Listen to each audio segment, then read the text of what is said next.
श्री वाहिगुरु साहिब जीओ। हम हैं अल्प बिगारन हारे, तुम समर्थ हो बख्शन हारे। हम हैं अल्प बिगारन हारे, तुम समर्थ हो बख्शन हारे। सतनाम श्री वाहिगुरु जी। भूल जो चूक पई हम ते, गुर किंकर सो तुम ते बख्शावत। लाज रखो निज नामै की, सिख मैं तुमरो जग माहे कावत। तू बकसंद सदा सुखदायक, मोह मन नाहे बिकै छुटकावत। लोह ते हेम अरंड ते चंदन, मानुख ते सुर तोई बनावत। ਏਕ ਓੰਕਾਰ ਸਤਿਗੁਰੂ ਤਿਹ ਪ੍ਰਸਾਦ ਸਚ ਹੋਈ। ਵਾਹਿਗੁਰੂ ਜੀ ਕੀ ਫਤਿਹ ਬਿਘਨ ਬਿਨਾਸਨ ਸੋਈ। ਵਾਹਿਗੁਰੂ ਜੀ ਕੀ ਫਤਿਹ ਬਿਘਨ ਬਿਨਾਸਨ ਸੋਈ। ਵਾਹਿਗੁਰੂ ਜੀ ਕਾ ਖਾਲਸਾ ਵਾਹਿਗੁਰੂ ਜੀ ਕੀ ਫਤਿਹ। ਪਰਮ ਸਤਿਕਾਰਯੋਗ ਗੁਰੂ ਰੂਪ ਖਾਲਸਾ ਸਾਧ ਸੰਗਤ ਜੀ, ਜਿਤਨੇ ਵੀ ਮਾਈ ਭਾਈ ਨੇਮੀ ਪ੍ਰੇਮੀ ਦੂਰੋਂ ਨੇੜੇ ਚੱਲ ਕਰਕੇ ਮਹਾਂਪੁਰਖਾਂ ਦੇ ਪਵਿੱਤਰ ਪਾਵਨ ਅਸਥਾਨ ਅਥਵਾ ਗੁਰੂ ਬਾਬਾ ਜੀ ਦੇ ਸੱਚਖੰਡ ਦਰਬਾਰ ਦੇ ਵਿੱਚ ਪਹੁੰਚੇ ਹੋ, ਸਤਿਗੁਰਾਂ ਦੇ ਚਰਨਾਂ 'ਚ ਹਾਜ਼ਰੀ ਲਵਾਉਣ ਵਾਸਤੇ ਆਪਣੀਆਂ ਚਿੱਤ ਵਰਤੀਆਂ ਬਾਹਰੋਂ ਕਾਗਰ ਕਰਨ ਦੀ ਖੇਚਲ ਕਰੋ। ਭਗਤ ਵਸ਼ਲ ਪਤਤ ਪਾਵਨ ਦੀਨਾ ਬੰਧੂ, ਤਿੰਨੇ ਲੋਕਾਂ ਦੇ ਮਾਲਕ ਸਾਂਝੇ ਰਹਿਬਰ ਨਿਰੰਕਾਰੀ ਜੋਤ ਸ਼੍ਰੀ ਗੁਰੂ ਗੋਬਿੰਦ ਸਿੰਘ ਜੀ ਮਹਾਰਾਜ ਦੀ ਪਾਵਨ ਕਥਾ ਚੱਲ ਰਹੀ ਹੈ। ਪਿਛਲੇ ਪ੍ਰਕਰਨ ਦੇ ਵਿੱਚ ਅਸੀਂ ਇਹ ਵਿਚਾਰ ਸਰਵਣ ਕੀਤੀ, ਜਿਸ ਵਕਤ ਪੰਮੇ ਵਜ਼ੀਰ ਨੇ ਸਤਿਗੁਰੂ ਜੀ ਨੂੰ ਰਵਾਲ ਸਰ ਤੀਰਥ 'ਤੇ ਜਾਣ ਦੇ ਲਈ ਬੇਨਤੀ ਕਰਕੇ ਮਨਾ ਲਿਆ ਸੀ। ਉਸ ਵਕਤ ਮਹਾਰਾਜ ਨੇ ਖਾਲਸੇ ਨੂੰ ਵੀ ਤਿਆਰੀ ਕਰਨ ਵਾਸਤੇ ਹੁਕਮ ਕਰ ਦਿੱਤਾ ਹੈ। ਇੱਕ ਭਾਈ ਮਦਨ ਸਿੰਘ ਨਾਮ ਕਰਕੇ ਪ੍ਰੇਮੀ, ਇਹ ਸਤਿਗੁਰੂ ਜੀ ਦੇ ਵਿਸ਼ੇਸ਼ ਘੋੜਿਆਂ ਦੀ ਬੜੀ ਸੇਵਾ ਕਰਿਆ ਕਰਦਾ। ਸੇਵਾ ਕਰਦਿਆਂ ਨੂੰ ਵੀ ਸਰਬੱਗਤਾ ਪ੍ਰਾਪਤ ਹੋ ਗਈ। ਪਤਾ ਲੱਗਿਆ ਵੀ ਇਹਦਾ ਸਾਰਾ ਕਪਟ ਛਲ ਪੰਮਾ ਮਾਚੜ ਆਪਣੇ ਵੱਲੋਂ ਕਰ ਰਹੀ ਹੈ। ਉਸ ਸਮੇਂ ਨੇ ਇਹੋ ਜਿਹੇ ਅਗੰਮੀ ਬਚਨ ਜਦੋਂ ਭਰਤ ਦੀਵਾਨ ਦੇ ਵਿੱਚ ਕੀਤੇ ਸਨ, ਦੇ ਕਰਕੇ ਗੁਰਮੁਖਾਂ ਦੇ ਮਨ ਦੇ ਵਿੱਚ ਬੜੀ ਨਾਰਾਜ਼ਗੀ ਪੈਦਾ ਹੋ ਗਈ ਵੀ ਅਸੀਂ ਤਾਂ ਮਸਾਂ ਸਤਿਗੁਰੂ ਸੱਚੇ ਪਾਤਸ਼ਾਹ ਨੂੰ ਮਨਾਇਆ, ਇਹ ਹੋਰ ਤਰ੍ਹਾਂ ਦੀਆਂ ਗੱਲਾਂ ਕਰਨ ਲੱਗ ਪਿਆ ਹੈ। ਪਰ ਮਹਾਰਾਜ ਕਹਿਣ ਲੱਗੇ ਵੀ ਗੁਰਮੁਖਾ ਹੁਣ ਤਾਂ ਚੁੱਪੀ ਕਰ ਜਾ। ਇਸੇ ਤਰ੍ਹਾਂ ਤੈਂ ਘੋੜਿਆਂ ਦੀ ਜਿਹੜੀ ਸੇਵਾ ਕਰੀ ਜਾਣੀ ਹੈ। ਮਾਤਾ ਜੀ ਇਸੇ ਤਰ੍ਹਾਂ ਸਤਿਗੁਰੂ ਜੀ ਦੇ ਤਿੰਨੇ ਮਹਿਲ ਸੋਹਣੀਆਂ ਸੋਹਣੀਆਂ ਪਾਲਕੀਆਂ ਦੇ ਵਿੱਚ ਸਵਾਰ ਹੋ ਗਏ। ਬਾਬਾ ਅਜੀਤ ਸਿੰਘ ਇਹ ਵੀ ਘੋੜੇ 'ਤੇ ਚੜ੍ਹ ਕਰਕੇ ਨਾਲ ਹੀ ਚੱਲ ਪਏ ਸਨ।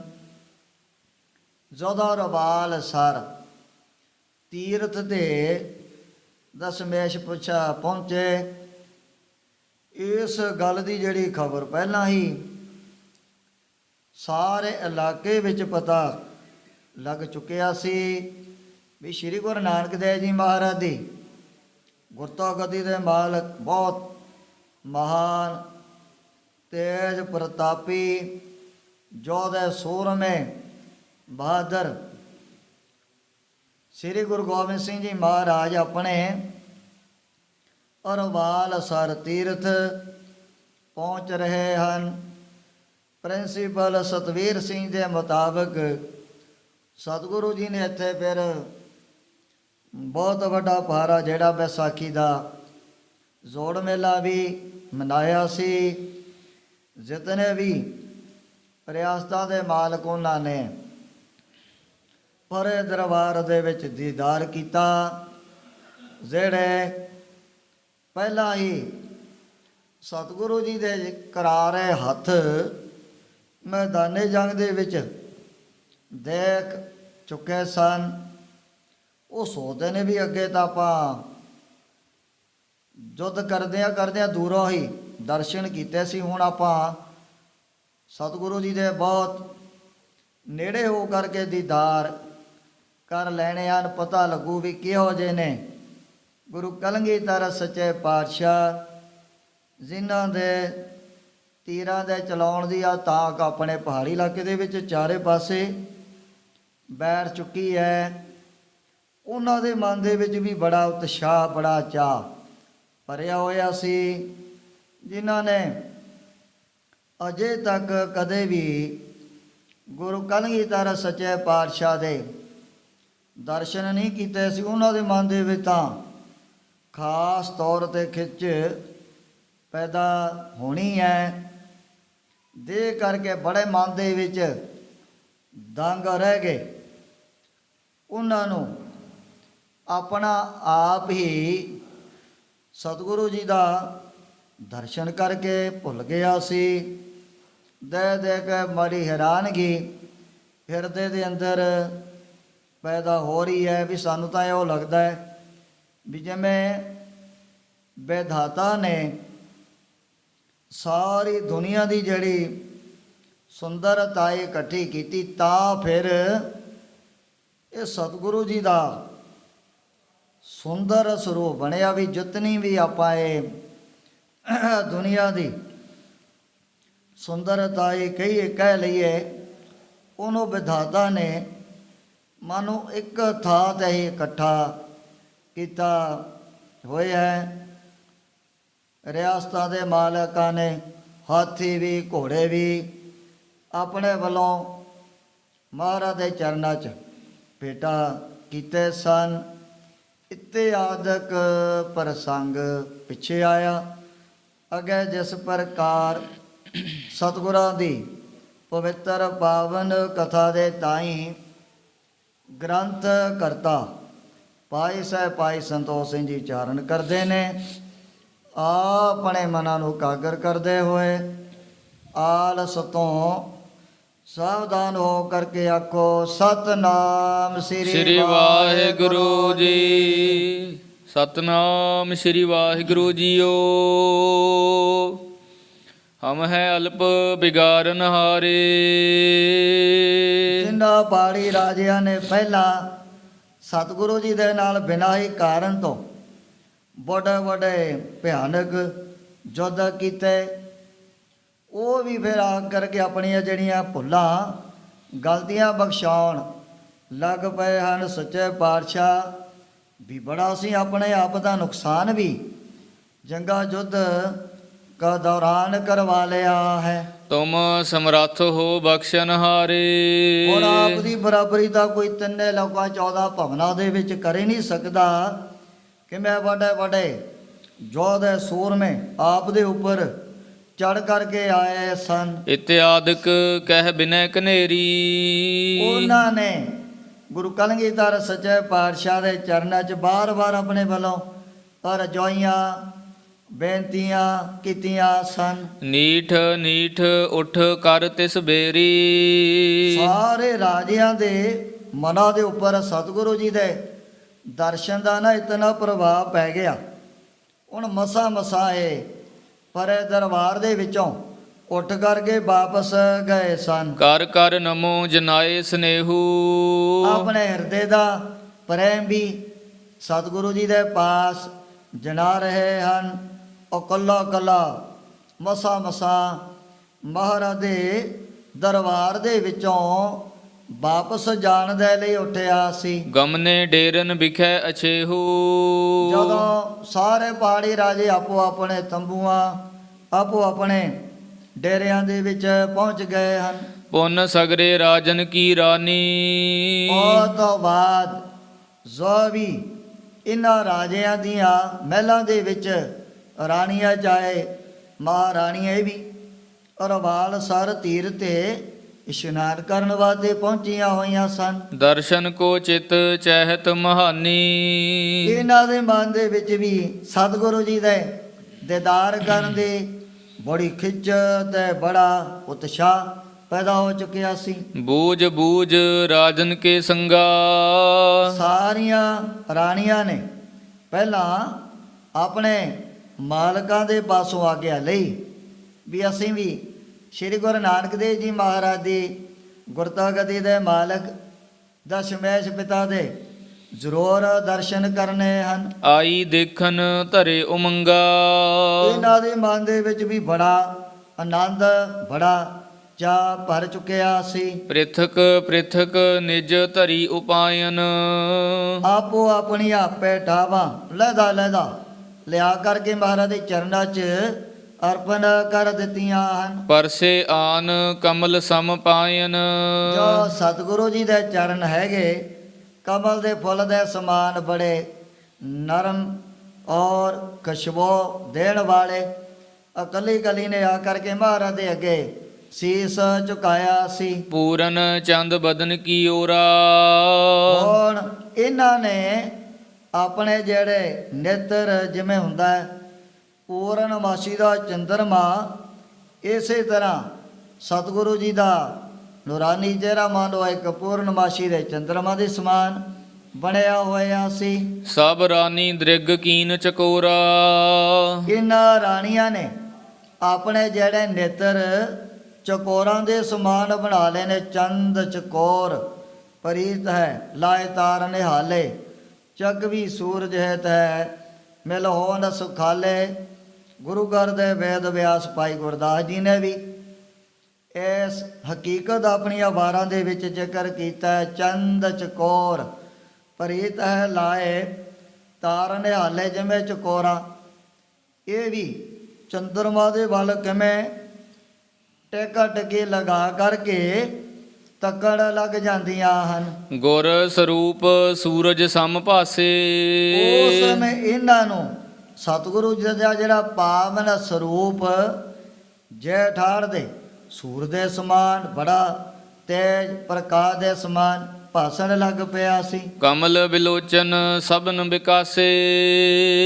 ਔਰ ਰਾਣੀਆਂ ਦੇ ਜਿਹੜੇ ਨੇਤਰ ਕਮਲ ਦੇ ਸਮਾਨ ਦਰਸ਼ਨ ਕਰਨ ਦੇ ਨਾਲ ਹੀ ਖਿੜ ਚੁੱਕੇ ਹਨ। ਏਕ ਬਾਰ ਤਨ ਕੀ ਸੁਧ ਭੂਲੀ। ਜਦੋਂ ਦਸ਼ਮੇਸ਼ ਪਿਤਾ ਦੇ ਦਰਬਾਰ ਦੇ ਵਿੱਚ ਪਹੁੰਚੀਆਂ ਇੱਕ ਵਾਰੀ ਤਾਂ ਇਹਨਾਂ ਸਾਰੀਆਂ ਨੂੰ ਆਪਣੇ ਆਪ ਦੀ ਜਿਹੜੀ ਹੋਸ਼ ਹੈ ਭੁੱਲ ਗਈ ਹੈ। ਭਿਖ ਸਰੂਪ ਸਭ ਰਾਨਿਨ ਝੂਲੀ। ਹੁਣ ਇਹੋ ਜੀ ਮਸਤੀ ਇਹੋ ਜਿਹਾ ਸਰੂਰ ਇਹਨਾਂ ਰਾਣੀਆਂ ਦੇ ਮਨ ਦੇ ਅੰਦਰ ਪੈਦਾ ਹੋ ਚੁੱਕਿਆ ਸੀ। ਕਹਿ ਪਰਸ ਪਰ ਹੈ ਅਲਜਾਨ। ਹੁਣ ਸਾਰੀਆਂ ਬੈਠ ਕਰਕੇ ਇੱਕ ਦੂਜੇ ਦੇ ਨਾਲ ਇਹੋ ਜਿਹੀਆਂ ਗੱਲਾਂ ਬਾਤਾਂ ਕਰਨ ਲੱਗ ਪਈਆਂ ਹਨ। ਸੁੰਦਰ ਕ੍ਰਿਸ਼ਨ ਸੁਨਿਓ ਹਮ ਕਾਨ। ਵੀ ਦੇਖੋ ਆਪਾਂ ਨੇ ਦੁਆਪਰ ਯੁੱਗ ਦੇ ਅਵਤਾਰ ਭਗਵਾਨ ਕ੍ਰਿਸ਼ਨ ਜੀ ਦੀ ਸੁੰਦਰਤਾਈ ਬੜੇ ਲੋਕਾਂ ਦੇ ਪਾਸੋਂ ਕੰਨਾਂ ਦੇ ਨਾਲ ਸੁਣਨੀ ਕੀਤੀ ਹੈ। ਜਿਨ ਕੋ ਭਿਖ ਬਿਰਮਹਿ ਨਰ ਨਾਰੀ। ਹੁਣ ਭਗਵਾਨ ਕ੍ਰਿਸ਼ਨ ਜੀ ਦਾ ਵੀ ਦਰਸ਼ਨ ਕਰਨ ਦੇ ਨਾਲ ਚਾਹੇ ਕੋਈ ਮਾਈ ਹੈ ਚਾਹੇ ਭਾਈ ਹੈ ਸਾਰੇ ਹੀ ਆਪਣਾ ਆਪ ਜਿਹੜਾ ਭੁਲਾ ਦਿੰਦੇ ਸਨ। ਬੀਚ ਪੁਰਾਨਨ ਕਥਾ ਉਚਾਰੀ। ਇਹ ਜਿਹੜੀਆਂ ਕਥਾਵਾਂ ਵੇਦਾਂ ਔਰ ਪੁਰਾਣਾਂ ਦੇ ਵਿੱਚ ਉਚਾਰਨ ਕੀਤੀਆਂ ਹੋਈਆਂ ਹਨ। ਕਹਿੰਦਾ ਜਦੋਂ ਭਗਵਾਨ ਕ੍ਰਿਸ਼ਨ ਜੀ ਨੇ ਆਪਣੀ ਬੰਸਰੀ ਵਜਾਉਣੀ, ਗਊਆਂ ਵੀ ਆਪਣੇ ਆਪ ਚਾਰੇ ਪਾਸਿਆਂ ਤੋਂ ਇਕੱਠੀਆਂ ਹੋ ਜਾਂਦੀਆਂ ਸਨ। ਤੇ ਜਿਨ੍ਹਾਂ ਵੱਡੇ ਭਾਗਾਂ ਵਾਲਾ ਨੇ ਵੱਡੇ ਸਾਂਝੀ ਮਹਾਰਾਜ, ਛੋਟੇ ਸਾਂਝੀ ਮਹਾਰਾਜ ਦੇ ਦਰਸ਼ਨ ਕੀਤੇ ਨੇ, ਉਹਨਾਂ ਨੂੰ ਵੀ ਪਤਾ ਹੈ ਵੀ ਕਿਵੇਂ ਸੰਗਤਾਂ ਦੇ ਮਨ ਦੇ ਅੰਦਰ ਇਹੋ ਜਿਹਾ ਸਰੂਰ, ਇੱਕ ਇਹੋ ਜਿਹਾ ਜਿਹੜਾ ਉਹਨਾਂ ਨੂੰ ਰਸ ਮਨ ਦੇ ਵਿੱਚ ਪ੍ਰਾਪਤ ਹੋ ਜਾਂਦਾ ਸੀ। ਸੋ ਇਨ ਸਮ ਹਵੈਗੋ ਕਹਿ ਨਾਹਿਨ। ਉਹ ਰਾਣੀਆਂ ਸੋਚਣ ਲੱਗੀਆਂ ਵੀ ਸਾਨੂੰ ਨਹੀਂ ਲੱਗਦਾ ਵੀ ਇਤਨੀ ਸੁੰਦਰ ਤਾਈ ਭਗਵਾਨ ਕ੍ਰਿਸ਼ਨ ਜੀ ਦੀ ਵੀ ਹੋਵੇਗੀ। ਕਾਮ ਕਹਾਂ ਸਮਤਾ ਭਾ ਦਾਹਨ। ਹੁਣ ਕਾਮ ਕੀ ਸਤਿਗੁਰੂ ਜੀ ਦੀ ਬਰਾਬਰੀ ਕਰ ਲੂ, ਉਹ ਤਾਂ ਪਹਿਲਾਂ ਹੀ ਆਪ ਸੜਿਆ ਹੋਇਆ ਹੈ। ਲਾਜ ਜਹਾਜ ਨੈਣ ਅਨਿਆਰੇ। ਸਤਿਗੁਰੂ ਜੀ ਦੇ ਵੱਡੇ ਵੱਡੇ ਅਨਿਆਲੇ ਨੇਤਰ, ਪਰ ਇਹ ਨੇ ਇੱਕ ਲਾਜ ਦੇ ਜਹਾਜ਼ ਬਣੇ ਹੋਏ ਹਨ। ਖੰਜਨ ਕੰਜਨ ਕੌਣ ਵਿਚਾਰੇ। ਮੋਲਾ ਤੇ ਆ ਜਿਹੜਾ ਹੈ ਕਮਲ ਦਾ ਫੁੱਲ, ਇਹ ਵੀ ਸਤਿਗੁਰੂ ਜੀ ਦੀ ਜਿਹੜੀ ਸੁੰਦਰਤਾਈ ਹੈ ਨਾ, ਉਹਦੀ ਕਦੇ ਬਰਾਬਰੀ ਨਹੀਂ ਕਰ ਸਕਦਾ ਕਵੀ ਜਨ। ਕੇਵਲ ਤੇ ਕੇਵਲ ਆਮ ਤੌਰ ਤੇ ਕਮਲ ਦੇ ਫੁੱਲ ਦੀ ਜਾਂ ਫਿਰ ਮਮੋਲਾ ਪੰਛੀ ਹੈ, ਉਹਦੇ ਨੇਤਰਾਂ ਦੀਆਂ ਹੀ ਉਦਾਹਰਣ ਵੱਡੇ ਵੱਡੇ ਪ੍ਰਮਾਣ ਕਿਸੇ ਹਕੀਕਤ ਨੂੰ ਸਿੱਧ ਕਰਨਾ ਹੋਵੇ, ਫਿਰ ਇਹਨਾਂ ਦੀਆਂ ਹੀ ਤਕਰੀਬਨ ਮਿਸਾਲਾਂ ਦਿੱਤੀਆਂ ਜਾਂਦੀਆਂ ਹਨ। ਪਰ ਇਹ ਸੋਚਦੀਆਂ ਨੇ ਵੀ ਸਤਿਗੁਰੂ ਜੀ ਦੀ ਦੇਖੋ ਕਿਤਨੀ ਸੁੰਦਰਤਾਈ, ਨੂਰਾਨੀ ਚਿਹਰੇ ਦਾ ਦਰਸ਼ਨ ਕਰਨ ਦੇ ਨਾਲ ਹੀ ਸਾਡੇ ਮਨ ਦੇ ਅੰਦਰ ਕਿਹੋ ਜੀ ਇਕਾਗਰਤਾ, ਕਿਹੋ ਜੀ ਚੈਨ ਜਿਹੜੀ ਹੈ ਰੋਜ਼ਾਨਾ ਦੀ ਭਟਕਣਾ, ਉਹ ਵੀ ਖਤਮ ਹੋ ਗਈ। ਤੇ ਸਾਡਾ ਜਿਹੜਾ ਮਨ ਸੰਕਲਪਾਂ ਵਿਕਲਪਾਂ ਦੇ ਵਿੱਚ ਹੀ ਹਰ ਵਕਤ ਘੁੰਮਦਾ ਰਹਿੰਦਾ ਹੈ। ਜਦੋਂ ਅਸੀਂ ਜਾ ਕਰਕੇ ਸਤਿਗੁਰੂ ਜੀ ਦੇ ਦਰਸ਼ਨ ਕੀਤੇ, ਸਾਡੇ ਦਾ ਫੁਰਨਈ ਸਾਰੇ ਖਤਮ ਹੋ ਗਏ ਸਨ। ਜਦੋਂ ਰਾਜੇ ਸ਼ਿਵਨਾਭ ਨੇ ਬਹੁਤ ਸਾਰੀਆਂ ਜਣੀਆਂ ਪਤਵਣੀਆਂ ਗੁਰੂ ਬਾਬਾ ਜੀ ਦੀ ਪਰਖ ਕਰਨ ਵਾਸਤੇ ਵੈਸੇ ਭੇਜੀਆਂ ਸੀ, ਉਸ ਵਕਤ ਵੀ ਜਦੋਂ ਉਹਨਾਂ ਨੇ ਸ੍ਰੀ ਗੁਰੂ ਨਾਨਕ ਦੇਵ ਜੀ ਮਹਾਰਾਜ ਦਾ ਕੀਤਾ ਦਰਸ਼ਨ, ਤੇ ਨਾਲ ਦੀ ਨਾਲ ਉਹਨਾਂ ਦੇ ਮਨ ਦੀ ਜਿਹੜੀ ਹੈ ਨਾ ਭਟਕਣਾ, ਜੋ ਵੀ ਤੜਫਣਾ ਖਤਮ ਹੋ ਗਈ ਸੀ। ਗਾਛੋ ਪੁੱਤਰੀ ਰਾਜ ਦੁਆਰ, ਨਾਮ ਪਣੋ ਸਚ ਦੋਤ ਸਵਾਰ, ਪ੍ਰੇਉ ਸੇਵੋ ਪ੍ਰਭ ਪ੍ਰੇਮ ਧਾਰ। ਉਸ ਸਮੇਂ ਗੁਰ ਸ਼ਬਦੀ ਬਿਖ ਤਿਆਸਨ ਵਾਰ, ਜਦੋਂ ਉਹਨਾਂ ਨੇ ਦੀਨ ਦੁਨੀਆ ਦੇ ਮਾਲਕ ਸ਼੍ਰੀ ਗੁਰੂ ਨਾਨਕ ਦੇਵ ਜੀ ਮਹਾਰਾਜ ਦਾ ਦਰਸ਼ਨ ਕੀਤਾ, ਉਹਨਾਂ ਦੇ ਮਨ ਵੀ ਜਿਹੜੇ ਨਾ ਭਟਕਦੇ ਹੋਏ ਬਿਲਕੁਲ ਠੰਡੇ ਠਾਰ ਹੋ ਗਏ ਸੀ। ਇਸੇ ਤਰ੍ਹਾਂ ਦਾ ਜਿਹੜਾ ਪ੍ਰਭਾਵ ਇਹਨਾਂ ਰਾਣੀਆਂ ਦੇ ਮਨਾਂ ਦੇ ਉੱਪਰ ਵੀ ਪੈ ਚੁੱਕੇ ਹੈ। ਕੋਈ ਇਹਨਾਂ ਨੂੰ ਪਤਾ ਨਹੀਂ ਲੱਗਿਆ ਵੀ ਅਸੀਂ ਕਿੱਥੇ ਆ ਕਰਕੇ ਬੈਠ ਗਈਆਂ। ਹਿਰਦੇ ਦੇ ਅੰਦਰ ਇਤਨੀ ਇਕਾਗਰਤਾ, ਇਤਨਾ ਜਿਹੜਾ ਟਿਕਾ ਪਰ ਚੁੱਕਿਆ ਹੈ। ਧਨ ਤ੍ਰਿਆ ਵਡਭਾਗੀ ਸੋਈ। ਉਹ ਸਮੇਂ ਸੋਚਦੀਆਂ ਨੇ ਵੀ ਉਹ ਅਵਲਾਵਾਂ ਪਤਾ ਨਹੀਂ ਕਿਤਨੇ ਵੱਡੇ ਭਾਗਾਂ ਵਾਲੀਆਂ ਹਨ। ਇਨ ਸੋ ਹਸ ਬੋਲਤ ਹੈ ਜੋਈ। ਵੀ ਜਿਨ੍ਹਾਂ ਨੂੰ ਗੁਰੂ ਕਲਗੀਧਰ ਸੱਚੇ ਪਾਤਸ਼ਾਹ ਦੇ ਨਾਲ ਬੈਠ ਕਰਕੇ ਬਚਨ ਵਿਲਾਸ ਕਰਨ ਦਾ ਸੁਨਹਿਰੀ ਮੌਕਾ ਪ੍ਰਾਪਤ ਹੁੰਦਾ ਹੈ, ਤੇ ਜਿਹੜੀਆਂ ਹਰ ਵਕਤ ਸਤਿਗੁਰੂ ਜੀ ਦੇ ਚਰਨਾਂ ਦੇ ਵਿੱਚ ਰਹਿੰਦੀਆਂ ਹਨ। ਸੁਨਤ ਰਹੀ ਹਮ ਸਦ ਹੀ ਸ਼ਰੋਨ। ਮਹਾਰਾਜ ਦੀ ਮਹਿਮਾ ਵਡਿਆਈ ਤਾਂ ਇਹਨਾਂ ਨੇ ਪਹਿਲਾਂ ਹੀ ਬੜੇ ਪਬਲਿਕ ਦੇ ਲੋਕਾਂ ਦੇ ਪਾਸੋਂ ਆਪਣੇ ਕੰਨਾਂ ਦੇ ਨਾਲ ਸੁਣੀ ਹੋਈ ਸੀ। ਗੁਰ ਸਮ ਰੂਪ ਨਹੀਂ ਕਿਤ ਲੋਨ। ਵੀ ਅੱਜ ਦੁਨੀਆ ਦੇ ਵਿੱਚ ਇਹੋ ਜਿਹਾ ਸੁੰਦਰ ਸਰੂਪ ਕਿਸੇ ਦਾ ਵੀ ਧਰਤੀ ਦੇ ਉੱਪਰ ਨਹੀਂ ਹੋ ਸਕਦਾ। ਜਿਤਨੇ ਸੁੰਦਰਤਾਈ ਅਕਾਲ ਪੁਰਖ ਵਾਹਿਗੁਰੂ ਨੇ ਗੁਰੂ ਕਲਗੀਧਰ ਸੱਚੇ ਪਾਤਸ਼ਾਹ ਨੂੰ ਬਖਸ਼ੀ ਹੋਈ ਹੈ। ਨੂਰਾਨੀ ਚਿਹਰੇ ਦੇ ਦਰਸ਼ਨ ਕਰਨ ਦੇ ਨਾਲ ਹੀ ਆ ਜਗਿਆਸੂਆਂ ਦੀਆਂ ਭੁੱਖਾਂ ਮਿਟ ਜਾਂਦੀਆਂ ਹਨ। ਰਹੀ ਸਿਹਾਵਤ ਹੀਰਨ ਕਾਰਨ, ਦਸ਼ਮੇਸ਼ ਪਿਤਾ ਦਾ ਦਰਸ਼ਨ ਕਰਨ ਦੇ ਲਈ ਜਿਤਨੀਆਂ ਵੀ ਨਾ ਪਹਾੜੀ ਰਾਜਿਆਂ ਦੀਆਂ ਰਾਣੀਆਂ ਬੜੇ ਲੰਮੇ ਸਮੇਂ ਤੋਂ ਆਪਣੇ ਮਨ ਦੇ ਅੰਦਰ ਸਿੱਖਦੀਆਂ ਸਨ ਵੀ ਕਦੋਂ ਸਾਨੂੰ ਵੀ ਕਿਤੇ ਟਾਈਮ ਮਿਲ ਜੂ, ਅਸੀਂ ਵੀ ਜਾ ਕੇ ਗੁਰੂ ਜੀ ਦੇ ਦਰਸ਼ਨ ਕਰ ਲੈਣੇ ਹਨ। ਵੱਡੇ ਭਾਗ ਕੀਏ ਆਜ ਨਿਹਾਰਨ, ਪਰ ਅੱਜ ਸਾਡੇ ਬਹੁਤ ਵੱਡੇ ਭਾਗ ਜਾਗੇ। ਤੜਫਣਾ ਇਹਨਾਂ ਦੇ ਮਨ ਦੇ ਵਿੱਚ ਬੜੇ ਲੰਮੇ ਸਮੇਂ ਤੋਂ ਭਰੀ ਹੋਈ ਸੀ। ਗੁਰ ਸਰੂਪ ਵੱਡ ਜਾਲ ਫਸੀ ਹੈ, ਮਾਨੋ ਸਤਿਗੁਰੂ ਜੀ ਦੇ ਸੁੰਦਰ ਸਰੂਪ ਰੂਪੀ ਜਾਲ ਦੇ ਵਿੱਚ ਹੀ ਸਾਰੀਆਂ ਫਸ ਗਈਆਂ ਹਨ। ਮ੍ਰਿਗੀ ਸਮਾਨ ਨਹੀਂ ਨਿਕਸੀ ਹੈ, ਜਿਹੜੀਆਂ ਹੁਣ ਮਿਰਗੀ ਦੇ ਸਮਾਨ ਦੀਦਾਰ ਰੂਪੀ ਜਾਲ ਦੇ ਵਿੱਚੋਂ ਬਾਹਰ ਨਹੀਂ ਨਿਕਲ ਸਕੀਆਂ ਹਨ। ਭਾਵ ਆਪਣਾ ਜਿਹੜਾ ਮਨ ਸਤਿਗੁਰੂ ਜੀ ਦੇ ਚਰਨਾਂ ਦੇ ਨਾਲ ਇਹਨਾਂ ਨੇ ਜੋੜ ਦਿੱਤਾ ਸੀ। ਇੱਕ ਟਕ ਦੇਖ ਨਾ ਪਲਕ ਮਿਲਾਵ ਹੈ, ਸਾਰੀਆਂ ਰਾਣੀਆਂ ਟਿਕਟ ਕੀ ਲਗਾ ਕਰਕੇ ਸਾਹਮਣੇ ਦਰਸ਼ਨ ਕਰਨ ਲੱਗ ਪਈਆਂ ਹਨ।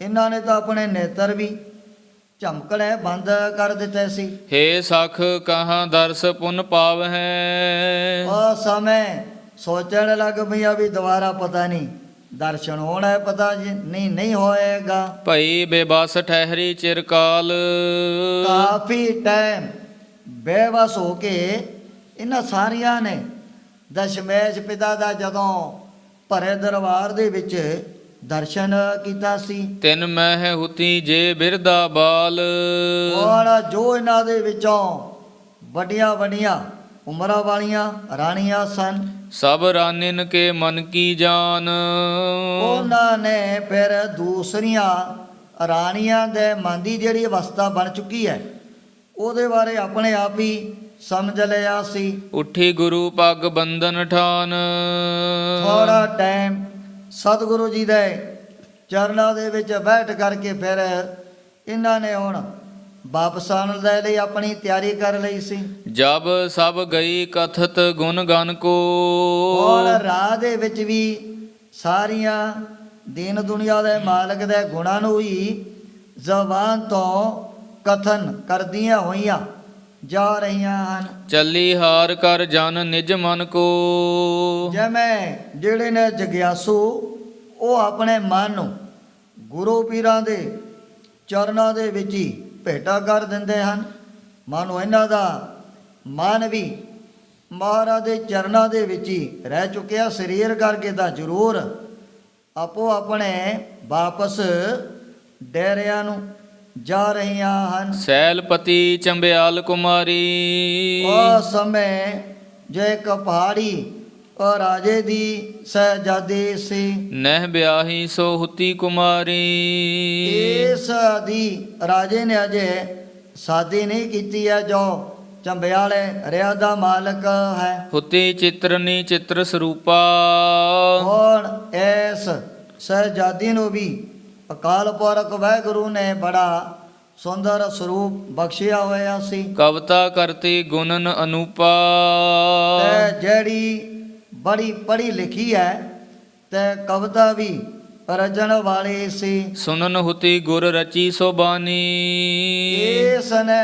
ਸੁਣਿਆ ਹੋਇਆ ਸੀ ਵੀ ਗੁਰੂ ਜੀ ਨੇ ਆਪਣੀ ਬਹੁਤ ਸਾਰੀ ਬਾਣੀ ਵੀ ਰਸਨਾ ਤੋਂ ਉਚਾਰਨ ਕੀਤੀ ਹੋਈ ਹੈ। ਛੰਦ ਸਵਈਏ ਆਦ ਮਹਾਨੀ, ਜਿਵੇਂ ਸਤਿਗੁਰੂ ਜੀ ਨੇ ਦਸਮ ਗ੍ਰੰਥ ਦੀ ਰਚਨਾ ਕੀਤੀ, ਬਚਿੱਤਰ ਨਾਟਕ ਹੈ, ਅਕਾਲ ਉਸਤ ਹੈ। ਆ ਜਾਪ ਸਾਹਿਬ ਦੇ ਵਿੱਚ ਹੀ ਕਿਤਨੇ ਛੰਦਾਂ ਦੀ ਗਿਣਤੀ ਆਉਂਦੀ ਹੈ, ਤੇ ਜਿਹੜੇ ਪ੍ਰੇਮੀ ਨਿਤਨੇਮ ਕਰਨ ਵਾਲੇ ਉਹਨਾਂ ਨੂੰ ਪਤਾ ਹੈ ਜਾਪ ਸਾਹਿਬ ਦੇ ਵਿੱਚ ਵੀ ਕਿਹੋ ਜਿਹੇ ਸੁੰਦਰ ਜਿਹੜੇ ਛੰਦ ਦਸ਼ਮੇਸ਼ ਪਿਤਾ ਨੇ ਉਚਾਰਨ ਕੀਤੇ ਹੋਏ ਹਨ। ਇਹ ਵੀ ਕਵਿਤਾ ਰਚਣ ਵਾਲੀ ਇਸ ਕਰਕੇ ਪਹਿਲਾਂ ਹੀ ਇਹਨੂੰ ਸਤਿਗੁਰੂ ਜੀ ਦੀ ਜਿਹੜੀ ਅਲਾਹੀ ਬਾਣੀ ਉਹਦੇ ਬਾਰੇ ਪਤਾ ਲੱਗ ਚੁੱਕਿਆ ਸੀ। ਪੜ ਪੜ ਹਰਖਤ ਹਿਰਦੇ ਕਨੇਰੀ। ਜਦੋਂ ਇਹਨੇ ਸਤਿਗੁਰੂ ਜੀ ਦੀ ਬਾਣੀ ਨੂੰ ਪੜ੍ਹਿਆ, ਦਇਆ ਕਰਕੇ ਮਨ ਦੇ ਵਿੱਚ ਬੜੀ ਹੈਰਾਨਗੀ ਪੈਦਾ ਹੋ ਗਈ ਹੈ। ਰਸ ਸ਼ਿੰਗਾਰ ਅਦਕ ਜਹ ਵੀ ਹੇਰੀ। ਜੈ ਦੇ ਵਿੱਚ ਸਤਿਗੁਰੂ ਜੀ ਨੇ ਜਿਹੜੇ 9 ਰਸ ਬੜੇ ਲਵਾ ਲਵ ਕਰਕੇ ਭਰੇ ਹੋਏ ਹਨ। ਮਨ ਮਹਿ ਐਸੇ ਚਿਤਵਤ ਰਹੀ। ਜਿਵੇਂ ਜਿਵੇਂ ਨੇ ਰੱਬੀ ਬਾਣੀ ਦਾ ਜਾਪ ਕੀਤਾ, ਰੌਦਰ ਰਸ ਹੈ, ਬਭੀਤਸ ਰਸ ਹੈ, ਸਿੰਗਾਰ ਰਸ ਹੈ, ਪਤਾ ਲੱਗ ਗਿਆ ਵੀ ਮਹਾਰਾਜ ਨੇ ਤਾਂ ਆਪਣੀ ਬਾਣੀ ਦੇ ਵਿੱਚ ਜਿਹੜੇ 9 ਰਸ ਕਿਵੇਂ ਭਰੇ ਹੋਏ ਹਨ। ਬਾਣੀ ਰਸਵਤ ਗੁਰ ਬਹੁ ਕਹੀ। ਜਿਵੇਂ ਜਿਵੇਂ ਨੇ ਬਾਣੀ ਦਾ ਜਾਪ ਕੀਤਾ, ਉਸੇ ਤਰ੍ਹਾਂ ਇਹਨੂੰ ਰਸ ਵੀ ਪ੍ਰਾਪਤ ਹੋਇਆ, ਆਨੰਦ ਵੀ ਪੜ੍ਹਦਿਆਂ ਮਨ ਦੇ ਵਿੱਚ ਇਹਦੇ ਪੈਦਾ ਹੋ ਗਿਆ ਸੀ। ਨਹੀਂ ਬਰੀਕ ਕਰੀ ਰਸ ਕਨੋ। ਵੀ ਦੇਖੋ ਨਵੀਨ ਢੰਗ ਦੁਆਰਾ ਕਿਤਨੇ ਜਿਹੜੇ ਰਸ ਸਤਿਗੁਰੂ ਜੀ ਨੇ ਆਪਣੀ ਬਾਣੀ ਦੇ ਅੰਦਰ ਭਰੇ ਹੋਏ ਹਨ। ਰੌਦਰ ਸ਼ਿੰਗਾਰ ਬਿਦਤ ਕਰਮਨੋ। ਇਸੇ ਤਰ੍ਹਾਂ ਰੌਦਰ ਰਸ ਹੈ, ਬੀਰ ਰਸ ਹੈ, ਬਪੀਤਸ ਰਸ, 9 ਪ੍ਰਕਾਰ ਦੇ ਜਿਹੜੇ ਰਸ ਮੰਨੇ ਨੇ ਵਿਦਵਾਨਾਂ ਨੇ। ਹਰੇਕ ਜਿਹੜਾ ਕਵੀ ਆਪਣੀ ਕਵਿਤਾ ਦੇ ਵਿੱਚ 9 ਰਸਾਂ ਨੂੰ ਨਹੀਂ ਭਰ ਸਕਦਾ। ਇਹ ਜਿਹੜਾ ਗੁਣ ਗ੍ਰੰਥ ਕਰਤਾ ਭਾਈ ਸਾਹਿਬ ਭਾਈ ਸੰਤੋਖ ਸਿੰਘ ਜੀ ਨੂੰ ਵੀ ਪਰਮਾਤਮਾ ਨੇ ਬਖਸ਼ਿਆ ਹੋਇਆ ਸੀ। ਇਹਦੇ ਵਿੱਚ ਵੀ ਕਵੀ ਨੇ ਬਹੁਤ ਜਿਹੜੇ ਰਸ ਭਰੇ ਹੋਏ ਹਨ। ਅਦਕ ਸਨੇਹ ਸੰਗ ਸੋ ਪੜੇ। ਇਸ ਨੇ ਵੀ ਸਤਿਗੁਰੂ ਜੀ ਦੇ ਜਿਹੜੇ ਰਚੇ ਹੋਏ ਸੰਦ ਬੜੇ ਪ੍ਰੇਮ ਦੇ ਨਾਲ ਪੜ੍ਹੇ ਹੋਏ ਸਨ। ਦਰਸ ਕਰਨ ਕੀ ਬਾਂਛਾ ਬੜੇ। ਜਿਵੇਂ ਜਿਵੇਂ ਸਤਿਗੁਰੂ ਜੀ ਦੀ ਬਾਣੀ ਇਹਨੇ ਬੜੇ ਪਿਆਰ ਦੇ ਨਾਲ ਪੜ੍ਹੀ, ਉਸੇ ਤਰ੍ਹਾਂ ਫਿਰ ਇਹਦੇ ਮਨ ਦੇ ਵਿੱਚ ਦਰਸ਼ਨ ਕਰਨ ਦੀ ਬੜੀ ਖਿੱਚ ਤੇ ਬੜੀ ਲਾਲਸਾ ਪੈਦਾ ਹੋ ਚੁੱਕੀ ਸੀ। ਪਿਤ ਸੋ ਪੂਛ ਲਿਖੀ ਤਿਨ ਪਾਤੀ। ਇਸ ਨੇ ਆਪਣੇ ਪਿਤਾ ਤੇ ਪਾਸੋਂ ਪੁੱਛ ਕਰਕੇ ਇੱਕ ਜਿਹੜੀ ਚਿੱਠੀ ਛੰਦਾਬੰਦੀ ਦੇ ਵਿੱਚ ਬਣਾ ਕਰਕੇ ਮਹਾਰਾਜ ਦੇ ਪਾਸ ਲੈ ਕਰਕੇ ਭੇਜੀ ਸੀ। ਨਿਜ ਅਧੀਨਤਾ ਕਰ ਬਹੁ ਭਾਂਤੀ। ਉਸ ਪੱਤਰਕਾ ਦੁਆਰਾ ਇਸ ਸਹਿਜਾਦੀ ਨੇ ਆਪਣੇ ਮਨ ਦੀ ਜਿਹੜੀ ਨਾ ਨਿਮਰਤ ਹੈ, ਗਰੀਬੀ ਹੈ, ਇਹ ਵੀ ਹੁਣ ਕਈ ਤਰ੍ਹਾਂ ਦੀ ਕਵਿਤਾ ਰਚਣ ਵਾਲੇ ਸੀ। ਸ੍ਰੀ ਸਤਿਗੁਰ ਕੀ ਬਹੁਤ ਵਡਾਈ। ਜਿਹਦੇ ਵਿੱਚ ਇਹਨੇ ਸਤਿਗੁਰੂ ਜੀ ਦਾ ਬੜਾ ਜਸ ਬੜੀ ਧਾਰੀ ਵੀ ਕਲਮ ਦੁਆਰਾ ਲਿਖਣੀ ਕੀਤੀ ਹੈ। ਲਿਖ ਕਰ ਦਾਸੀ ਹਾਥ ਪਠਾਈ। ਉਹ ਜਿਹੜੀ ਚਿੱਠੇ ਪੱਤਰਕਾ ਲੈ ਕਰਕੇ ਨੇ ਦਾਸੀ ਦੇ ਹੱਥੀਂ ਸਤਿਗੁਰੂ ਜੀ ਦੇ ਪਾਸ ਪੈ ਦਿੱਤੀ ਸੀ। ਆਨ ਦਈ ਸਭ ਕਹਿ ਕਰ ਗਾਥਾ। ਉਸ ਸਿਆਣੀ ਦਾਸੀ ਨੇ ਗਾਥਾ ਸਮਝਾ ਕਰਕੇ ਮਹਾਰਾਜ ਦੇ ਚਰਨਾਂ 'ਚ ਆ ਕਰਕੇ ਭੇਟਾ ਕਰ ਦਿੱਤੀ ਹੈ। ਬਾਚੀ ਤਬਹਿ ਖੋਲ ਜਗਨਾਥਾ। ਜਗਤ ਦੇ ਮਾਲਕ ਸਤਿਗੁਰੂ ਜੀ ਨੇ ਜਦੋਂ ਇਹ ਪੱਤਰਕਾ ਖਲਵਾ ਕਰਕੇ ਪੜਾਉਣੀ ਕੀਤੀ ਸੀ। ਬਚਨ ਸਾਰਾ ਪਾਉਣਾ ਦੂਜਾ ਗਾਉਣਾ। ਇਹਦੇ ਵਿੱਚ ਲਿਖਿਆ ਹੋਇਆ ਸੀ ਸਾਰਾ ਪਾਉਣਾ, ਦੂਜਾ ਗਾਉਣਾ। ਦੂਜਾ ਗਾਉਣਾ। ਇੱਕ ਕਵਿਤਾ ਦੇ ਰੂਪ ਦੇ ਵਿੱਚ ਇਹਨੇ ਚਿੱਠੀ ਲੈ ਕਰਕੇ ਮਹਾਰਾਜ ਦੇ ਪਾਸ ਭੇਜੀ ਹੈ। ਨਰ ਨਾਰੀ ਥੇ ਦੋਨੋਂ ਪਾਉਣਾ। ਨਰ ਨਾਰੀ ਥੇ ਦੋਨੋਂ ਪਾਉਣਾ। ਇਹਦਾ ਜਿਹੜਾ ਅਰਥ ਅੱਗੇ ਨਿਕਲੇਗਾ। ਕੁਛ ਖਾਦਾ ਕੁਛ ਲੈ ਕੇ ਸੌਣਾ। ਕੁਛ ਖਾਦਾ ਕੁਛ ਲੈ ਕੇ ਸੌਣਾ। ਇਹ ਜਿਹੜੇ ਬਚਨ ਇਸ ਸਹਿਜਾਦੀ ਨੇ ਆਪਣੇ ਵੱਲੋਂ ਲੈ ਕਰਕੇ ਭੇਜਿਆ ਸੀ।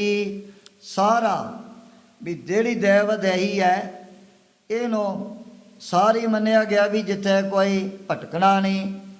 ਸਵਰਗਲੋਕ ਦੇ ਵਿੱਚ ਦੇਵਤੇ ਬੜੇ ਸੁੱਖਾਂ ਦੇ ਸਮੇਨ ਬਸਦੇ ਹਨ। ਸਾਰਾ ਦੇਵ ਦੇਹੀ ਇਹਨੂੰ ਪੂਰਨ ਮੰਨਿਆ ਗਿਆ।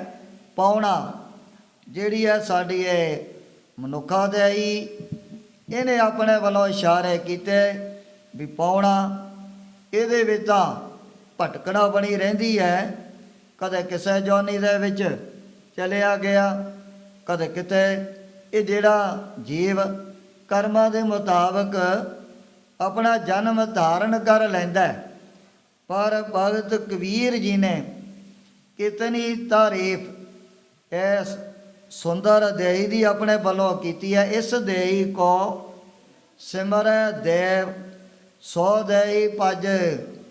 ਹਰ ਕੀ ਸੇਵ ਮਨੁੱਖਾ ਜਨਮ ਦੀ ਲਾਲਸਾ ਤਾਂ ਵੱਡੇ ਵੱਡੇ ਦੇਵਤੇ ਵੀ ਕਰਦੇ ਹਨ। ਬਿਦ ਮਾਨ ਵਧੇ ਰਚੀ ਜਗ ਮੈਂ, ਇਨ ਤੇ ਸਭ ਲੋਗਨ ਕੋ ਹਿਤ ਹੋਈ।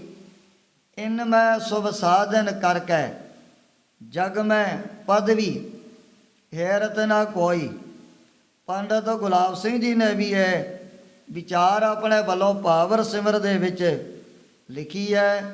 ਵਿਦਮਾਨ ਵਧੇ ਰਚੀ ਜਗ ਮੈਂ, ਇਨ ਤੈ ਸਭ ਲੋਗਨ ਕੋ ਹਿਤ ਹੋਈ। ਵੀ ਮਨੁੱਖਾ ਦੋਈ ਤਾਂ ਇਹੋ ਜੀ ਬਰਮਾ ਨੇ ਸਾਜੀ ਹੈ, ਇਹਦੇ ਨਾਲ ਤਾਂ ਸਾਰੇ ਲੋਕਾਂ ਦਾ ਹੀ ਭਲਾ ਹੋ ਸਕਦਾ ਹੈ। ਇਨ ਮੈਂ ਸੁਭ ਸਾਧਨ ਕਰਕੇ ਜਗ ਮੈਂ ਪਦਵੀ ਹੈਰਤ ਨਾ ਕੋਈ। ਸਾਂਝੀ ਮਹਾਰਾਜ ਵੀ ਇਹ ਬਚਨ ਸੁਣਾਇਆ ਕਰਦੇ ਸਨ ਵੀ ਇਸ ਦੇਹ ਦੇ ਵਿੱਚ ਆ ਕਰਕੇ ਮਨੁੱਖ ਜੋ ਵੀ ਚਾਹੇ, ਦੇਵਤਾ ਬਣਨਾ ਚਾਹੇ ਦੇਵਤਾ ਵੀ ਬਣ ਜਾਓ, ਸਾਧੂ ਬਣਨਾ ਸਾਧੂ ਵੀ ਬਣ ਸਕਦਾ ਹੈ। ਜੇ ਕਿਸੇ ਨੇ ਪਰਮਾਤਮਾ ਦਾ ਰੂਪ ਬਣਨਾ ਉਹ ਭਗਵਾਨ ਦਾ ਰੂਪ ਵੀ ਬਣ ਜਾਏਗਾ। ਅਵਨਾਸੀ ਖੇਮ ਚਾਹੇ ਜੈ ਨਾਨਕ, ਸਦਾ ਸਿਮਰ ਨਾਰਾਇਣ ਜਗ ਮੈਂ ਪਦਵੀ। ਹੀਰਤ ਨਾ ਕੋਈ ਵੀ ਹੋ ਜੀ ਦੁਨੀਆ ਦੇ ਵਿੱਚ ਪਦਵੀ ਹੈ ਨਹੀਂ ਜਿਹੜੀ ਮਨੁੱਖਾਂ ਦੇ ਦੁਆਰਾ ਨਹੀਂ ਪ੍ਰਾਪਤ ਹੋ ਸਕਦੀ ਹੈ।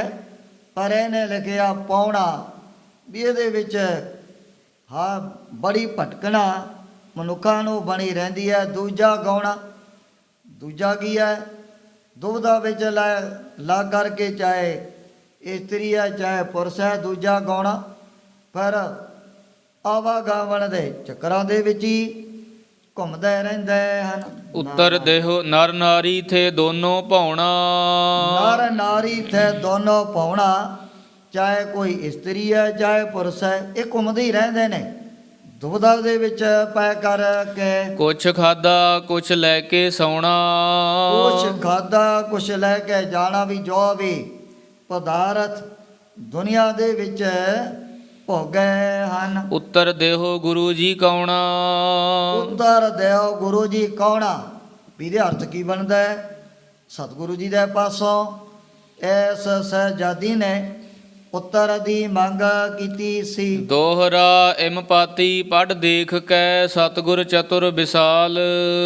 ਜਦੋਂ ਸਰਬੱਗੰਤਰ ਜਾਮੀ ਸਤਿਗੁਰਾਂ ਨੇ ਚਿੱਠੀ ਪੜ੍ਹੀ, ਪਤਾ ਲੱਗਿਆ ਵੀ ਇਹ ਜਿਹੜੀ ਬੱਚੀ ਬਹੁਤ ਸਿਆਣੀ ਪੜ੍ਹੀ ਲਿਖੀ ਹੈ। ਕਾਗਦ ਪਰ ਉੱਤਰ ਲਿਖਿਓ ਪਠ ਦੀਨੋ ਤਤਕਾਲ।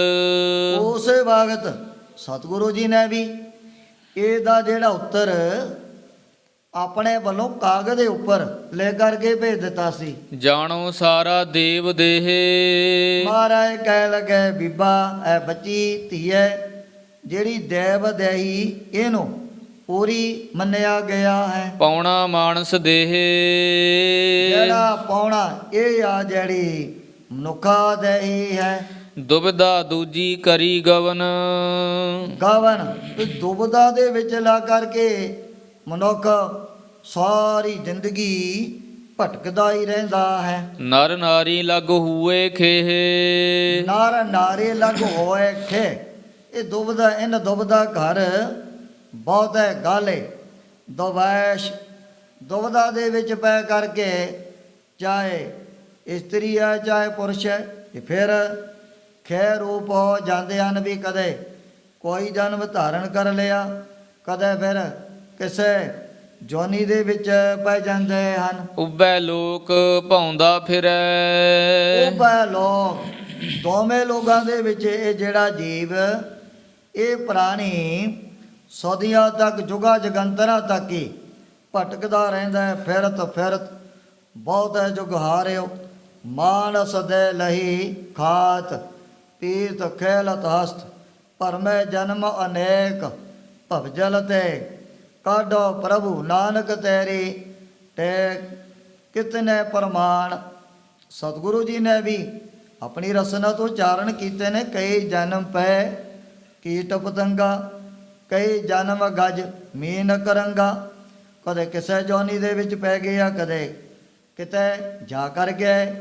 ਜਿਹੜਾ ਪ੍ਰਾਣੀ ਜਨਮ ਧਾਰਨ ਕਰਦਾ ਹੀ ਰਹਿੰਦਾ ਹੈ, ਕੁਝ ਖਾਦਾ ਖਰਚ ਜੋ ਮਾਲ, ਜੋ ਵੀ ਮਾਦਲਾ ਦੀ ਧਰਤੀ ਦੇ ਉੱਪਰ ਪਦਾਰਥ ਜੋ ਵੀ ਇਹਨੇ ਭੋਗੇ ਹਨ। ਪ੍ਰਲੈ ਭਈ ਸੌਣਾ ਹੁਆ, ਤੇ ਜਦੋਂ ਆ ਜਾਂਦੀ ਹੈ ਮਾਂ ਪਰਲੋ, ਉਸ ਟਾਈਮ ਤੇ ਸਾਰੇ ਜਿਹੜੇ ਉਹ ਜੀਵ ਸੌ ਜਾਂਦੇ ਹਨ। ਉੱਤਰ ਤੁਮਰਾ ਬਾਲ, ਹੈ ਬੱਚੀਏ ਤੇਰੇ ਸਵਾਲ ਦਾ ਜਿਹੜਾ ਜਵਾਬ ਹੈ। ਚੌਪਈ ਸੋ ਦਾਸੀ ਲੈ ਤਤ ਛਿਨ ਆਈ, ਮਹਾਰਾਜ ਦੇ ਪਾਸੋਂ ਲੈ ਕਰਕੇ ਉਹ ਦਾਸੀ ਪੱਤਰ ਕਾ ਇਹਦੇ ਪਾਸ ਪਹੁੰਚ ਗਈ ਹੈ। ਰਾਜ ਸੁਤਾ ਗਹਿ ਪੜ ਹਰਖਾਈ, ਜਦੋਂ ਇਸ ਸਹਿਜਾਦੀ ਨੇ ਲੈ ਕਰਕੇ ਚਿੱਠੀ ਪੜ੍ਹੀ, ਮਨ ਦੇ ਵਿੱਚ ਬੜੀ ਹੈਰਾਨ ਹੋ ਗਈ ਵੀ ਮਹਾਰਾਜ ਨੇ ਤਾਂ ਨਾਲ ਦੀ ਨਾਲ ਮੇਰੀ ਕਵਿਤਾ ਦਾ ਜਵਾਬ ਹੀ ਕਵਿਤਾ ਦੇ ਵਿੱਚ ਹੀ ਲੈ ਕਰਕੇ ਭੇਜ ਦਿੱਤਾ ਹੈ। ਦਰਸ਼ਨ ਪਿਆਸ ਪ੍ਰਥਮ ਹੀ ਲਾਗੀ, ਜਿਹੜੀ ਦਰਸ਼ਨਾਂ ਦੀ ਪਿਆਸ ਉਹ ਤਾਂ ਇਹਦੇ ਮਨ ਦੇ ਵਿੱਚ ਪਹਿਲਾਂ ਤੋਂ ਹੀ ਪੜੇ ਲੰਮੇ ਸਮੇਂ ਤੋਂ ਲੱਗੀ ਹੋਈ ਸੀ। ਉੱਤਰ ਪੜ ਦੂਨੀ ਮਨ ਜਾਗੀ, ਪਰ ਜਦੋਂ ਸਤਿਗੁਰੂ ਜੀ ਦਾ ਲਿਖਿਆ ਹੋਇਆ ਨੇ ਉੱਤਰ ਪੜਿਆ, ਫਿਰ ਤੇ ਅੱਗੇ ਨਾਲ ਉਹ ਜਿਹੜੀ ਤੜਫਣ ਹੈ, ਉਹ ਜਿਹੜੀ ਪਿਆਸਾ ਇਹਦੇ ਦਿਲ ਦੇ ਅੰਦਰ ਦੂਣੀ ਹੋ ਗਈ ਹੈ।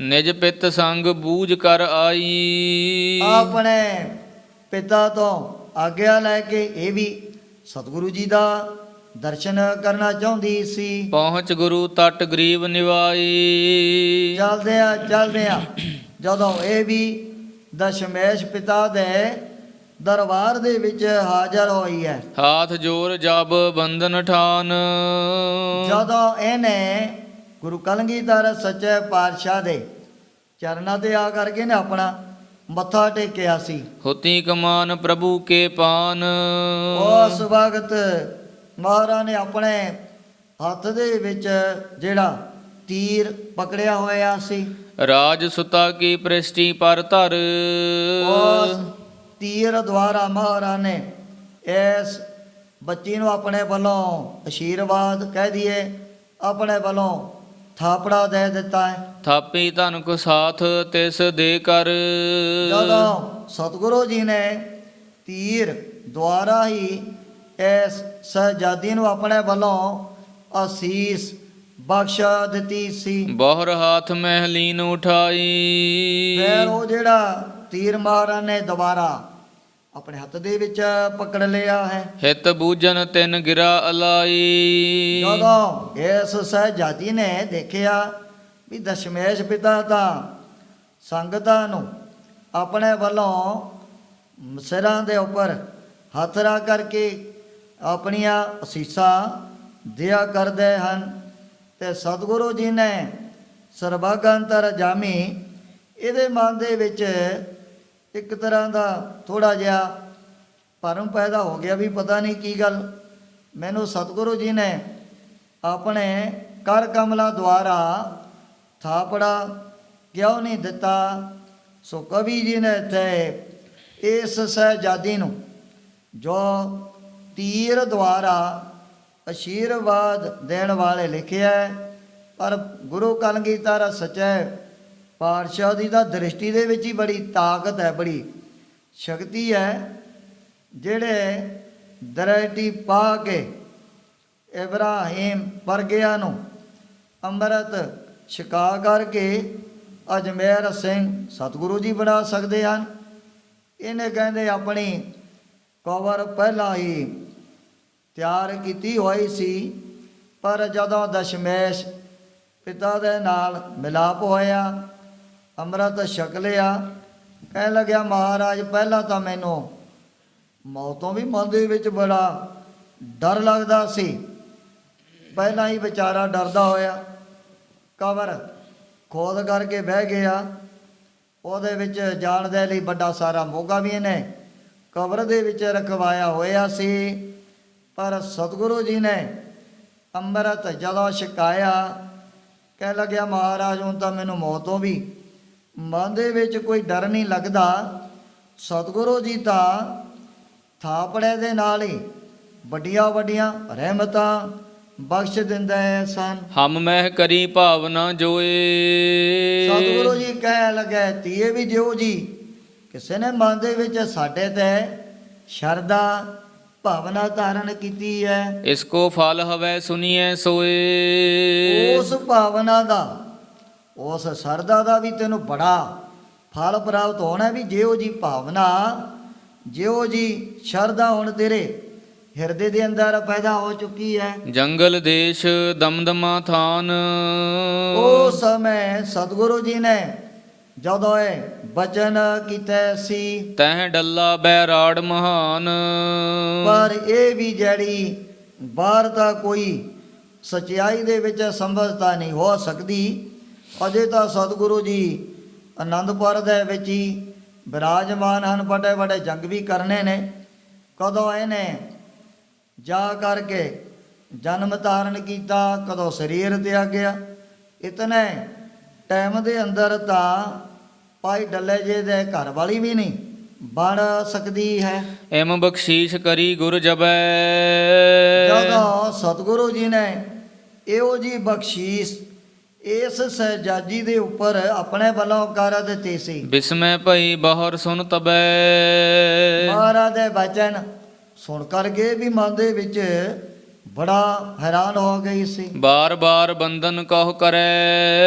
ਇਹਨੇ ਵੀ ਮਹਾਰਾਜ ਦੇ ਚਰਨਾਂ ਤੇ ਫਿਰ ਬਾਰ ਬਾਰ ਮੱਥਾ ਟੇਕਿਆ ਸੀ। ਲਖ ਤ੍ਰਿਲੋਕ ਪਤ ਸ਼ਰਧਾ ਧਰੈ। ਸਹਿਜਾਦੀ ਨੇ ਜਾਣ ਲਿਆ ਵੀ ਇਹ ਤਾਂ ਆਪ ਹੀ ਤਿੰਨੇ ਲੋਕਾਂ 14 ਭਵਨਾਂ ਦੇ ਮਾਲਕ ਹਨ। ਇਤਨੀ ਭਾਵਨਾ, ਇਤਨੀ ਜਿਹੜੀ ਸ਼ਰਧਾ ਇਹਦੇ ਹਿਰਦੇ ਦੇ ਅੰਦਰ ਪੈਦਾ ਹੋ ਗਈ ਸੀ। ਕਿਤਕ ਕਾਲ ਦਰਸ਼ਨ ਕੋ ਪਾਏ। ਕੁਝ ਕੁ ਟਾਈਮ ਇਹਨੇ ਵੀ ਜਦੋਂ ਸਤਿਗੁਰੂ ਜੀ ਦਾ ਬੈਠ ਕਰਕੇ ਦਰਸ਼ਨ ਕੀਤਾ ਸੀ।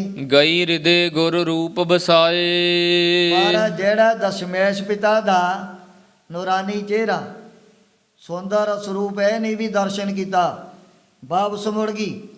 ਉਹ ਜਿਹੜਾ ਆਨੰਦ ਦੇਣ ਵਾਲਾ ਸੁੰਦਰ ਸਰੂਪ ਇਸ ਸਹਿਜਾਦੀ ਨੇ ਆਪਣੇ ਹਿਰਦੇ ਦੇ ਅੰਦਰ ਵਸਾ ਲਿਆ ਸੀ। ਗੁਰ ਜੋ ਕਹਿਓ ਸਕਲ ਹੀ ਭਇਓ। ਜਮੈ ਜਮੈ ਸਤਿਗੁਰੂ ਜੀ ਨੇ ਬਚਨ ਕੀਤੇ ਉਹ ਵੀ ਪੂਰੇ ਹੋ ਗਏ ਸਨ। ਪ੍ਰਭ ਜੀ ਸਿਵਰ ਤਾਹਾ ਹੀ ਕੀਓ। ਸਤਿਗੁਰੂ ਜੀ ਨੇ ਇਸ ਸਹਿਜਾਦੀ ਦੇ ਮਨ ਦੀ ਜਿਹੜੀ ਕਾਮਨਾ ਉਹ ਵੀ ਪੂਰੀ ਕਰ ਦਿੱਤੀ ਹੈ।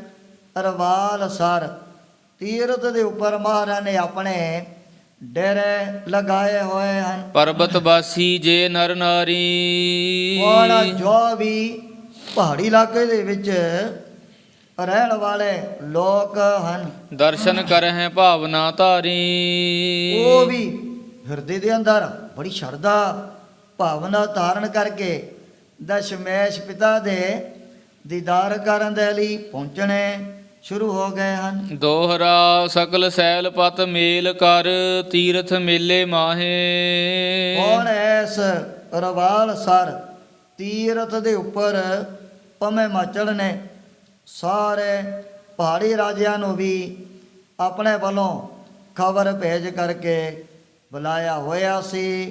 ਹੁਣ ਜਿਸ ਪ੍ਰਕਾਰ ਹੋਰ ਵੀ ਪਬਲਿਕ ਦੇ ਲੋਕਾਂ ਨੇ, ਰਾਜੇ ਮਹਾਰਾਜਿਆਂ ਨੇ ਸਤਿਗੁਰੂ ਜੀ ਦੇ ਆ ਕਰਕੇ ਚਰਨ ਪਰਸਨੇ ਹਨ, ਉਸ ਪ੍ਰਸੰਗ ਦੀ ਵਿਚਾਰ ਅੱਗੇ ਕੀਤੀ ਜਾਏਗੀ। ਇਉਂ ਸ੍ਰੀ ਗੁਰੂ ਗੋਬਿੰਦ ਸਿੰਘ ਜੀ ਮਹਾਰਾਜ ਗੁਰਤਾ ਗੱਦੀ ਤੇ ਵਿਰਾਜਮਾਨ ਹੋ ਕਰਕੇ ਆਪਣੇ ਪਵਿੱਤਰ ਉਪਦੇਸ਼ ਅਤੇ ਦਰਸ਼ਨਾਂ ਦੁਆਰਾ ਬੜ ਭਾਗੇ ਗੁਰ ਸਿੱਖਾ ਤਾਈ ਨੇ ਹਾਲ ਕਰ ਰਹੇ ਨੇ। ਸਕਲ ਸੈਲ ਪਤ ਮੇਲ ਕਰ ਤੀਰਥ ਮੇਲੇ ਮਾਹੇ ਦਾਨ ਮਹਾਨ ਇਸ਼ਨਾਨ ਤਨ ਬਹੁਤ ਠਾਨ ਚਿਤ ਲਾਹੇ। ਸਕਲ ਸੈਲ ਪਤ ਮੇਲ ਕਰ ਤੀਰਥ ਮੇਲੇ ਮਾਹੇ ਦਾਨ ਮਹਾਨ ਇਸ਼ਨਾਨ ਤਨ ਬਹੁਤ ਠਾਨ ਚਿਤ ਲਾਹੇ। ਏ ਚੁੱਤ ਹੈ ਪਾਰ ਬ੍ਰਹਮ ਅਵਿਨਾਸੀ ਅਗਨਾਸ ਏ ਪੂਰਨ ਸਰਬ